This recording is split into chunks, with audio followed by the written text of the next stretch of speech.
Sekolah minggu, rumah kanak-kanak semua. Bakti Allah, cinta bangsa, hidup baru sukaria. Belajarlah kitab suci, cinta Tuhan gereja maju.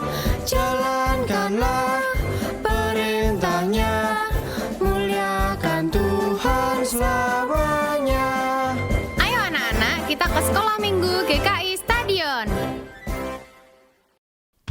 Selamat pagi anak-anak semua. Kita ketemu lagi di sekolah minggu online GKI Stadion sama Lause Yuni. Sebelum kita mulai sekolah minggu, kita berdoa dulu yuk.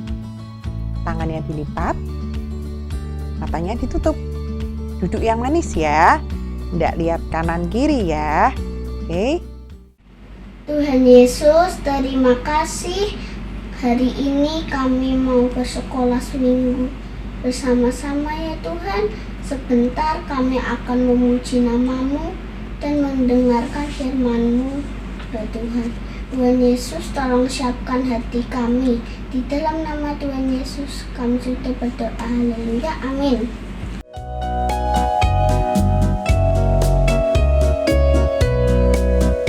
Yesus di dalam rumahku, senang-senanglah, senang-senanglah, senang-senanglah. Yesus di dalam rumahku, senang-senanglah, senang-senanglah.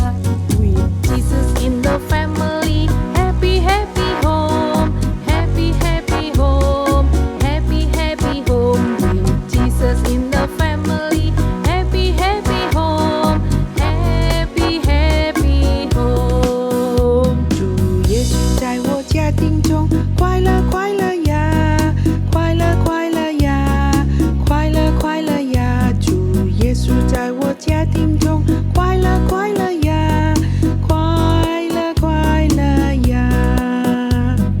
Yesus mereka menhe, kusi-kusi he, kusi-kusi he, kusi-kusi he. Yap, Yesus mereka menhe, kusi-kusi he, kusi-kusi he.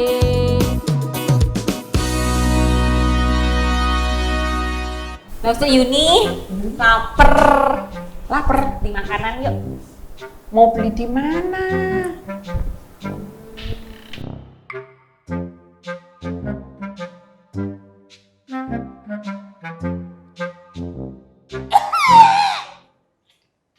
Itu udah warung Lause. Yuk. Kotor loh. Lihat dulu aja tuh jualan apa aja. Ada pembeli. Mau beli apa? Kotor, lihat. Jual apa aja? Oh, banyak. Lihat Ada dulu, pisang lapar. goreng, ada tahu, Mana ada habis? sukun, ada Nggak tahu ada. susur. Tadi pagi, sekarang saking laris lunas tinggal ini. Mau ya, Nak? Mau ya berapa? Mau minta berapa, Nak? Mau ya? Nanti kalau sakit perut loh. Ya nggak apa-apa. Mau kita ambil berapa? 5. Dua ya? Tuh, Dua ya? Oh ya. kotor. Udah, vitamin sedikit. Iya, Bayar Gi, bayar Gi. 5.000 Nok, murah toh Nok. Sesuk mampir meneh ya Nok. Ya, Susah Bo. deh. Ndak. Ya, Bo. Langsung Yuni mau nggak? Ih, nggak mau. Itu ya tadi ya. Enak loh. Udah kena debu. Kena lalat kali. Tadi itu yang jualan curug garuk-garuk. Ih, nggak mau. Nggak mau, nggak mau. Nggak apa-apa lah Lause. Lapar soalnya. Udah sana makan. Nanti kalau mules ya, nggak tahu. Enggak lah, vitamin. Habis Lause. Kenapa kamu? Kenapa lu Sotri? Mules ya Lause. Mules ya? Nah, sakit perut kan? Itu gara-gara pisangnya nggak bersih sih. Aduh, Iya, makanya tuh kalau jajan ya, hati-hati pilih tempat yang bersih. Tahu? Yuk pulang yuk, Lihat Lause. Makanya toh, dikasih tahu kok, milih yang bersih dulu. Lihat dulu. Anak-anak, salah satu dosa manusia yang paling berbahaya adalah kesombongan. Kesombongan membuat Adam dan Hawa jatuh ke dalam dosa karena mereka ingin menjadi seperti Allah dan mengatur hidup mereka sendiri. Kesombongan membuat Raja Saul tidak mau Daud menggantikan dia sebagai raja. Dia malah ingin membunuh Daud. Kesombongan juga membuat Petrus merasa memiliki iman yang kuat dan tidak mau berjaga-jaga dan berdoa. Sehingga dia malah jatuh dan menyangkal Yesus 3 kali. Kesombongan membuat manusia merasa dirinya paling penting, paling hebat, paling benar, dan sulit mendengar nasihat orang lain. Bahayanya, pada akhirnya kesombongan membuat manusia merasa tidak lagi membutuhkan Tuhan. Mereka bisa lupa bahwa mereka terbatas dan tidak bisa apa-apa kalau bukan karena pertolongan dari Tuhan. Amsal 16 ayat 18 menyebutkan bahwa kecongkakan mendahului kehancuran dan tinggi hati mendahului kejatuhan. Kesombongan membuat orang tidak mau mendengar Tuhan, sehingga iblis mudah menggoda dan melakukan hal-hal yang tidak baik. Hari ini Lause Yuni mau ajak kalian mendengar sebuah cerita tentang 2 orang dengan sikap yang sangat berbeda, yang mana membuat hidup mereka berakhir dengan cara yang berbeda juga. Yuk, kita lihat sama-sama ya. Ketika Yesus ditangkap atas perintah para pemimpin agama Yahudi, ia dibawa ke hadapan imam besar Kayafas. Di sana, imam kepala, para ahli Taurat, dan pemimpin agama Yahudi telah berkumpul untuk menanya-nanyai Yesus. Mereka berusaha membuat Yesus memberikan jawaban yang dapat mereka pakai untuk menjebak dan menghukum mati mereka. Tetapi mereka tidak bisa menjebak Yesus karena Yesus menolak untuk menjawab. Namun imam besar Kayafas tetap mencari-cari alasan supaya Yesus dihukum mati. Ia mengatakan bahwa Yesus menghujat Allah dan menyebut dirinya anak Allah. Yesus dibawa ke hadapan Herodes, penguasa wilayah Yudea, dan lagi-lagi orang-orang tidak dapat membuktikan kesalahan Yesus. Maka Yesus dibawa kepada Pilatus, gubernur Romawi yang menguasai provinsi Yudea.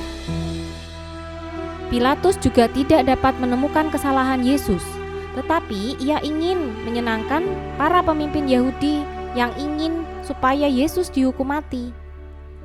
Maka Pilatus membiarkan Yesus dijatuhi hukuman mati dengan cara disalib. Yesus diserahkan kepada prajurit Romawi yang kemudian memukuli dan mencambuknya dan memakaikannya mahkota duri untuk mengejeknya. Yesus dipaksa memanggul kayu salib yang berat dan berjalan dengan susah payah menuju sebuah bukit di luar kota Yerusalem. Tempat itu dikenal dengan nama Kalvari, yang artinya tempat tengkorak. Mereka menyalibkan Yesus di situ dan juga kedua orang penjahat lain, yang seorang di sebelah kanannya dan yang lain di sebelah kirinya. Sebuah tulisan dipasang di atas kepala Yesus, bunyinya, "Inilah Raja orang Yahudi." Namun dalam kesakitan dan penderitaan, Yesus berdoa, "Ya Bapa, ampunilah mereka, sebab mereka tidak tahu apa yang mereka perbuat." Orang banyak berdiri di situ dan melihat seluruh kejadian itu. Pemimpin-pemimpin Yahudi mengejek Yesus dengan suara lantang. Mereka berseru, "Orang lain ia selamatkan. Sekarang biar ia menyelamatkan dirinya sendiri, kalau ia benar-benar adalah Mesias." Salah seorang penjahat yang disalib di samping Yesus ikut menghujat dia, katanya, "Bukankah engkau adalah Kristus? Selamatkanlah dirimu dan kami." Tetapi penjahat yang sisi satunya menegur dia, "Apa kamu tidak takut kepada Allah? Bukankah kamu sendiri menerima hukuman yang sama? Kita memang pantas dihukum karena kita sudah berbuat jahat. Tetapi orang ini tidak berbuat sesuatu yang salah." Lalu orang ini berkata kepada Yesus, "Yesus, ingatlah akan aku, apabila engkau datang sebagai Raja." Dengan lembut Yesus menjawab dia, "Sesungguhnya hari ini juga engkau akan ada bersama-sama dengan aku di dalam Firdaus." Anak-anak, kedua penjahat yang disalibkan di kanan dan kiri Yesus mempunyai sikap yang sangat berbeda. Orang yang satu, walaupun dia sedang mengalami penderitaan dan hukuman mati seperti Yesus, dia ikut-ikutan mengejek Yesus dan menolak mengakui Yesus sebagai anak Allah. Dia tahu bahwa hidupnya sudah tidak lama lagi, tetapi dia merasa tidak memerlukan keselamatan dan tidak merasa butuh Tuhan. Namun, orang yang satunya lagi, dia justru sadar bahwa dia berdosa dan pantas untuk dihukum. Tetapi dia juga percaya bahwa Yesus adalah juru selamat sejati dan dia mau datang kepada Yesus. Bagaimana Yesus menanggapi kedua orang ini? Kepada orang yang pertama, yang sampai akhir hidupnya tetap menolak Yesus dan tidak merasa membutuhkan keselamatan, Yesus tidak mengatakan apa-apa. Sebab orang itu sudah membuat pilihan. Dia sudah membuat keputusan. Tetapi kepada orang yang kedua, yang mau percaya kepada Yesus sebagai Tuhan dan Juru Selamat, Yesus berkata, "Hari ini juga kamu akan bersama dengan aku di surga." Anak-anak, setiap kita manusia sama seperti kedua orang penjahat yang disalibkan di kanan dan kiri Yesus ini, yang dihukum mati karena kejahatan mereka. Roma 3 ayat 23 dan Roma 6 ayat 23 mengatakan bahwa semua orang telah berbuat dosa dan upah dosa adalah maut. Kita semua adalah manusia yang berdosa. Dan karena upah dosa adalah maut, kematian kekal di dalam neraka, kita semua sebenarnya harus menerima hukuman karena dosa-dosa kita. Kita tidak bisa menyelamatkan diri kita sendiri, seperti kedua penjahat yang tidak bisa membebaskan diri dari hukuman salib mereka. Tetapi Tuhan Yesus yang adalah Allah yang turun menjadi manusia, rela mati untuk membayar hukuman atas dosa-dosa kita. Yesus tidak berdosa, tetapi ia disalib karena dosa-dosa kita semua. Hari ini kita seperti kedua penjahat di kanan dan kiri Yesus yang harus memutuskan apakah kita mau percaya kepada Yesus dan menerima anugerah keselamatan yang diberikannya, atau kita menolak percaya dan merasa tidak butuh Tuhan dan tidak butuh keselamatan di dalam hidup kita. kita tidak bisa tidak memilih. Yohanes pasal 3 ayat 18 berkata, "Barang siapa percaya kepadanya, ia tidak akan dihukum. Barang siapa tidak percaya, ia telah berada di bawah hukuman, sebab ia tidak percaya dalam nama Anak Tunggal Allah."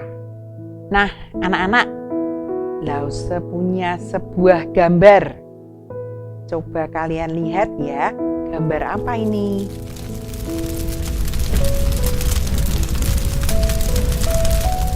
Benar, ada sebuah gedung yang sedang terbakar. Kalian lihat apinya? Sudah pasti gedung ini akan habis dilalap oleh api karena semuanya sudah terbakar. Nah, bagaimana kalau ada seseorang di dalam gedung itu yang berhasil menyelamatkan diri dengan lari ke atas atap gedung? Menurut kalian, apakah orang itu akan selamat kalau dia terus berada di atas gedung? Kalau melihat kondisi api yang sudah seperti itu, yang sangat besar, Lause yakin kalau orang itu tetap diam saja di atas atap, dia pasti akan terbakar habis di sana. Nah, sekarang bayangkan ada para petugas pemadam kebakaran yang berkumpul di bawah gedung itu dan menyiapkan sebuah jaring pengaman. Kemudian, petugas pemadam kebakaran berteriak-teriak menyuruh orang yang di atas atap itu untuk melompat ke bawah. Menurut kalian, apakah sebaiknya orang tersebut melompat atau diam saja di atas atap? Kalau dia memilih untuk diam saja di atas atap dan tidak membutuhkan pertolongan dari petugas pemadam kebakaran, apa yang akan terjadi? Ya, benar. Dia pasti akan mati terbakar. Tetapi kalau dia mau percaya pada petugas pemadam yang sudah menyiapkan penyelamatan, sudah menyiapkan jaring di bawah dan melompat ke jaring itu, dia bisa saja selamat. Seperti itulah keadaan kita hari ini, anak-anak. Seperti kedua penjahat itu, kita sudah mendengar tentang Yesus dan apa yang sudah Ia lakukan untuk menyelamatkan kita. Tuhan Yesus tidak memaksa kita untuk memilih, tetapi pilihan kita akan menentukan apakah kita akan berada di surga bersama-sama dengan Yesus pada waktu kita meninggalkan dunia ini nantinya. Nah, anak-anak, bagaimana dengan kalian? Maukah hari ini anak-anak percaya dengan sungguh-sungguh dan menerima Tuhan Yesus sebagai juru selamat pribadi anak-anak? Yuk anak-anak, kita mau berdoa ya.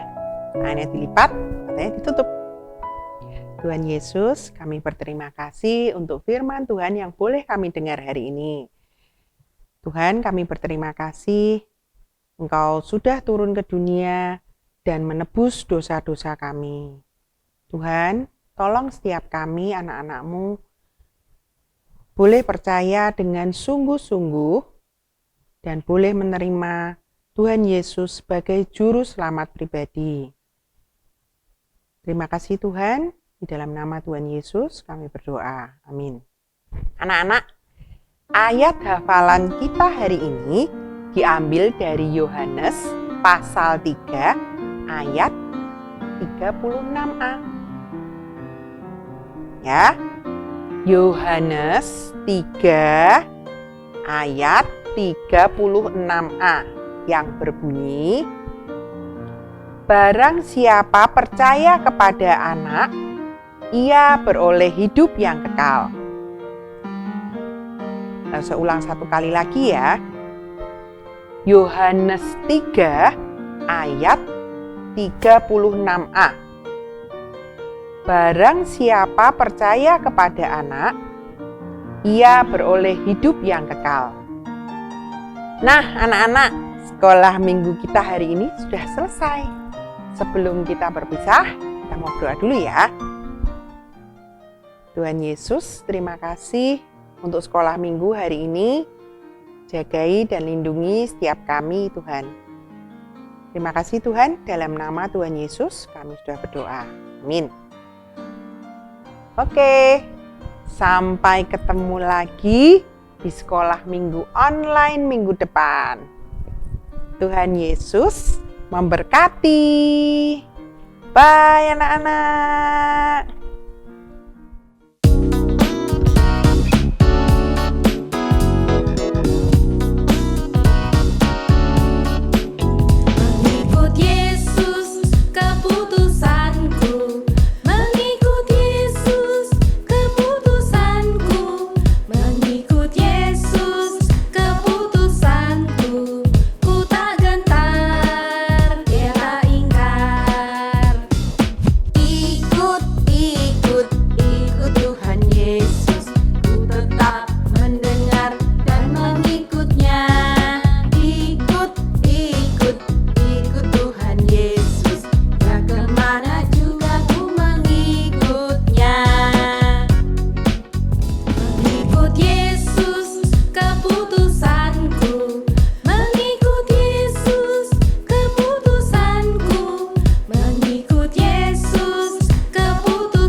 Ayat persembahan diambil dari Maleakhi 3 ayat 10. Bawalah seluruh persembahan persepuluhan itu ke dalam rumah perbendaharaan, supaya ada persediaan makanan di rumahku dan ujilah aku. Firman Tuhan semesta alam, apakah aku tidak membukakan bagimu tingkap-tingkap langit dan mencurahkan berkat kepadamu sampai berkelimpahan.